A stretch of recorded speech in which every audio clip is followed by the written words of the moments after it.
halkan waa Bahda TV ku soo dhawaada wararkii ugu dambeeyay ee Soomaaliya qodobada aan idinheynana waxaa ka mid ah madaxweynaha muddaxileedkiisu uu dhamaaday Maxamed Cabdullaahi Farmaajo oo bil gudaheed 3 guuldarro oo siyaasadeed la kulmay dawladda Kenya oo u yeertay siyaasiyiin Soomaali ah oo ay sheegtay in badda Soomaaliya qayb ka mid ah ay ka iibiyeen yaa ku guuleysan kara dagaalka siyaasadeed ee qarsoon ee u dhaxeeya madaxweynaha muddaxileedkiisu dhamaaday Maxamed Cabdullaahi Farmaajo iyo madaxweynayaasha dawlad goboleedyada Puntland iyo Jubbaland waa warbixin warkayna aad ku daawan doontaan taliyaha hay'adda nabad sugidda iyo sirdoonka qaranka Soomaaliya oo kulan qarsoodiha la qaatay ra'iisul wasaarihii hore ee Soomaaliya kana mid ah midowga musharaxiinta madaxweynaha Soomaaliya go'aamo laga soo saaray shir ka dhacay magaalada Garowe ee xarunta gobolka Nugaal oo u dhaxeeyay saraakiisha iyo taliyayaasha gobolka Bari qodobadaas iyo kuwa kale ayaa daawan doontaan u diyaar garooba warkaasi oo dhameystiran isku soo noqod habboon daawadayaal kuna soo dhawaada warkii oo faahfaahsan fadlan haddii mar kasta ay ku soo gaaraan wararka Bahda TV subscribe saar oo furo gambaleelka madaxweynaha muddaxileedkiisu uu dhamaaday Maxamed Cabdullaahi Farmaajo ayaa la kulmay 3 guuldarro oo siyaasadeed sida muuqata waxaa markii saddexaad ku dhow inuu baaqdo shirka uu cilaamiyay madaxweynaha waqtigiisu idlaaday ee Maxamed Cabdullaahi Farmaajo kaas oo looga hadli lahaa muranka la xiriira doorashooyinka Soomaaliya madaxweyne Farmaajo ayaa qoraal uu soo saaray xafiiskiisa waxaa lagu cilaamiyay shir dawladda federaalka Soomaaliya iyo kuwa dawlad goboleedyada ay ka qayb galayaan muddo 3 jeer ah waxaana ugu dambeeyay kii habeen hore ee ahaa in la isugu yimaado 4 bishan oo ku beegan maalinta berrita ah shirarka kale ee uu cilaamiyay madaxweyne Farmaajo ayaa waxay ka kala dhici lahaayeen magaalooyinka Muqdisho iyo Garowe waxaana labadooda ay u qabsoomi waayeen kadib markii ay diideen maamulada Jubbaland iyo Puntland oo ka aragti duwan qaabka dawladda Soomaaliya u doonayso inay u maamusho doorashada Soomaaliya maamulada Jubbaland iyo Puntland ayaana qoraal ay soo saareen waxa ay ku sheegeen inay soo dhaweynayaan shir walba oo looga hadlayo xal u helidda arrimaha ka taagan doorashooyinka Soomaaliya balse aysan ka qayb ahayn shirka lagu qabanayo meel aan ammaankeeda la isku halayn karin tani ayaana ka dhigan in markii saddexaad uu wajahayo guuldarro culus taasi oo si weyn hoos u dhigtay sumcadiisa madaxweynaha muddaxileedkiisu uu dhamaaday Maxamed Cabdullaahi Farmaajo madaxweynayaasha maamulada Jubbaland iyo Puntland ayaa iyagu waxa ay sheegeen inaysan ku kalsoonaan karin madaxweynaha muddaxileedkiisu uu dhamaaday Maxamed Cabdullaahi Farmaajo waxaana dhowr jeer ay ku baaqeen in shirka lagu qabto meel ammaan ah waxaana muuqata in madaxweyne Farmaajo uu ka dhaga adeegayo tala soo jeedinta labadaasi maamul madaxweynayaasha kala hogaamiya guuldarrada Farmaajo ayaa waxa ugu wacan in markasta uu ku dhawaaqo sharar uusan markii hore ku talagelin ama uusan aqbalaadooda kala soo hadlin dadka uu ku casuumayo waxaana madaxda dawlad goboleedyada Jubbaland iyo Puntland iyagu ay aad kaga soo horjeedaan qaabka dawladda Soomaaliya u doonayso inay u maamusho doorashooyinka la filayo inay ka dhacdo gudaha waddanka Soomaaliya shirka la filayo in maalinta berrita uu ka furmo gudaha magaalada caasimadda ee Muqdisho ayaana waxaa suuragal ah inuu baaqdo maadaama madaxda dawlad goboleedyada Jubbaland iyo Puntland codsigooda weli filla Soomaaliya aysan ka jawaabin dawladda Kenya ayaa u yeertay siyaasiyiin Soomaali ah oo ay sheegtay in badda Soomaaliya qayb ka mid ah ay ka iibiyeen wargeysyada ka soo baxa magaalada Nairobi ee caasimadda dalka Kenya ayaa daabacay in xukuumadda Kenya ay u yeertay dhowr siyaasiyiin ah oo la galay heshiis la xiriira badda Soomaaliya xilli dhawaan maxkamadda cadaaladda adduunka ay qaadayso kiiska badda ee u dhaxeeya dawladaha Soomaaliya iyo Kenya siyaasiyiinta Kenya u yeertay ayaa waxaa ka mid ah Cumar Cabdirashiid Cali Sharma Arki oo ah ra'iisul wasaarihii hore ee Soomaaliya waxaana sidoo kale ku jira madaxweynihii hore ee Soomaaliya Sheekh Shariif Sheekh Axmed oo ka mid ah midowga musharaxiinta madaxweynaha Soomaaliya iyadoo sidoo kale uu ka mid yahay siyaasiga Cabdiraxmaan Cabdishakuur Warsame oo inta badan lagu eedeeyo inuu badda Soomaaliya qayb ka mid ah uu ka iibiyay dawladda Kenya waxaana saddexdaasi mas'uul ay Kenya u yeertay la sheegay inay wax badan ka ogaayeen qaarkoodna ay saxiixeen heshiis is-afgarad ah oo dhex maray dawladaha Soomaaliya iyo Kenya heshiiska badda ayaa waxaa saxiixay Cabdiraxmaan Cabdishakuur Warsame waqtigii uu ahaa wasiirka qorsheynta Soomaaliya waxaana amarka lagu saxiixay heshiiskaasi bixiyay ra'iisul wasaarihii hore ee Soomaaliya Cumar Cabdirashiid Cali Sharma Arki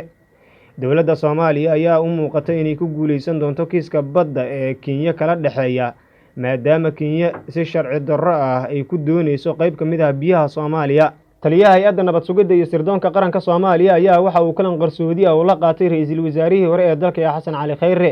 xogo hoose oo la helayo ayaa waxay sheegayaan in kulan qarsoodi ah Muqdisho uu ku dhex maray taliyaha hay'adda nabad sugidda iyo sirdoonka qaranka Soomaaliya Fahad Yaasiin iyo ra'iisul wasaarihii hore ee Soomaaliya haddana ka mid ah midowga musharaxiinta madaxweynaha Soomaaliya Xasan Cali Khayre sidee la xogogaalaha ay noogu soo warramayaan kulanka oo ka dhacay hotel ku yaala magaalada caasimadda ee Muqdisho isla markaana uu degan yahay musharax madaxweyne Xasan Cali Khayre ayaa waxaa kulankooda u ahaa mid albaabadii u xiran tahay waxaana naadir ah in la ogaado arrimaha sida rasmiga ay kaga hadleen balse warar soo baxaya ayaa waxay sheegayaan in Xasan Cali Khayre iyo Fahad Yaasiin ay si gaar ah kaga hadleen xaaladda siyaasadeed ee dalka iyo sida ugu habboon ee lagu gudbi karo xaaladda cakiran ee ka taagan gudaha waddanka Soomaaliya. Sidoo kale waxaa warar soo baxaya ay sheegayaan in ra'iisul wasaarihii hore ee Soomaaliya Xasan Cali Khayre oo midowga musharaxiinta madaxweynaha Soomaaliya uusan raacsanayn balse uu iskala joogo qalbigiisuna uu ku xiran yahay filla Soomaaliya uu ka arrimiyo madaxweynaha muddaxileedkiisa uu dhamaaday ee Maxamed Cabdullaahi Farmaajo. Musharax madaxweyne Xasan Cali Khayre ayaana ku dhex dhuumanaya mucaaradka kuwaas oo si weyn u diidan hanaanka doorashooyinka ee dowladda federaalka Soomaaliya ay wado, waxaana Xasan Cali Khayre uu ka mid yahay mas'uuliyiin iyagoo banaanbax ku dhigaya magaalada caasimadda ee Muqdisho lagu rasaasiyay meel u dhow garoonka aadan cadde ee magaalada caasimadda ee Muqdisho. yaa ku guuleysanaya dagaalka siyaasadeed ee qarsoon ee u dhexeeya madaxweynaha muddaxileedkiisa dhamaaday ee Maxamed Cabdullaahi Farmaajo iyo madaxweynayaasha dowlad goboleedyada Jubbaland iyo Puntland. waxaa meel adag maraya dagaalka siyaasadeed ee qarsoon ee u dhexeeya madaxweynaha muddaxileedkiisa dhamaaday ee Maxamed Cabdullaahi Farmaajo iyo madaxweynayaasha Puntland iyo Jubbaland kuwaas oo iyagu kala ah Siciid Cabdullaahi Deni iyo Axmed Maxamed Islaam Axmed Madoobe. dagaalka ayaa intiisa badan ku saabsan go'aamida Farmaajo in laga dhigo madaxweyne sharci darro ku fadhiya xilka kadib 8 Febraayo ee sanadkan 2021 iyadoo dhinac waliba uu sii xoojinayo dagaalka si guusha isagoo ay u raacdo. dagaalka ugu badan ayaa waxaa qaaday madaxweynaha muddaxileedkiisa dhamaaday ee Maxamed Cabdullaahi Farmaajo awood ku muquuniyay musharaxiinta mucaaradka rasaasna kala hortagay banaanbixii 19 Febraayo ee bishii aynu ka soo gudubnay lagu kala raacdiyay midowga musharaxiinta madaxweynaha Soomaaliya qaarkood oo dibadbax ku dhigay gudaha magaalada caasimadda ee Muqdisho. Siciid Cabdullaahi Deni iyo Axmed Maxamed Islaam Axmed Madoobe ayaa muddo 3 jeer diiday kulamo Farmaajo uu isugu yeeray heshiis looga gaaro doorashooyinka cakiran, waxaana socon waayay baaqyadii shirar uu Farmaajo doonayay in lagu qabto Garowe iyo Muqdisho, iyadoo shirka ugu dambeeyay 4 bishan la filayo magaalada Muqdisho inuu ka dhaco ay suuragal tahay inuu baaqdo. wakiilada beesha caalamka ayaa ku dhex weeraray shirarka isdaba joogga ee Farmaajo ugu baaqayo madaxda dowlad goboleedyada iyo gobolka Banaadir xilli weli xaalad adag ay ka taagan tahay xaaladda siyaasadeed ee Soomaaliya. dagaalka socda ee siyaasadeed ayaa waxa uu salka ku hayaa Farmaajo oo doonaya inuu muujiyo inuu weli yahay madaxweynaha talada gacantiisa ay ku jirto xitaa haddii uu dhamaaday muddaxileedkiisa, iyo Siciid Cabdullaahi Deni iyo Axmed Maxamed Islaam Axmed Madoobe oo difaac ugu jira inay aqoonsi siiyaan, waana halkay iska qaban la yihiin shirka Farmaajo uu ku baaqayo ee socon la. guusha siyaasadeed ayaa waxay raaci doontaa mucaaradka oo hogaaminayaan madaxweynayaasha Puntland iyo Jubbaland haddii heshiiska soo socda lagu qabto, haddii shirka soo socda aan lagu qaban meel aan ahayn madaxtooyada Soomaaliya. go'aamo culus ayaa laga soo saaray shir magaalada Garowe ee xarunta gobolka Nugaal dhawaan lagu soo gabagabeeyay. taliyaha qaybta booliiska gobolka Bari Gaashaanle Sare Xuseen Cali Maxamuud ayaa shir gudoomiyay kulanka toddobaadlaha ah ee amniga magaalada Boosaaso lagaga hadlayay, waxaana fadhiga ku sugnaa dhammaan saraakiisha amniga magaalada Boosaaso iyo qaar ka mid ah taliyayaasha saldhigyada. kulanka ayaana waxaa diiradda lagu saaray amniga iyo kala warqaadashada saraakiisha iyo taliyayaasha oo dib ugu soo laabtay xafiisyada. kulanka oo ahaa ujeedkiisa kala warqaadashada amniga Boosaaso ayaa taliye Xuseen waxa uu dhammaan ciidamada booliiska gobolka Bari uga mahad celiyay dadaalka ay geliyeen sugidda amniga guud ee gobolka Bari. sidoo kalena intii uu socday shirka amniga gobolka Bari ayaa diiradda lagu saaray sida ugu habboon ee loo xoojin karo ammaanka guud.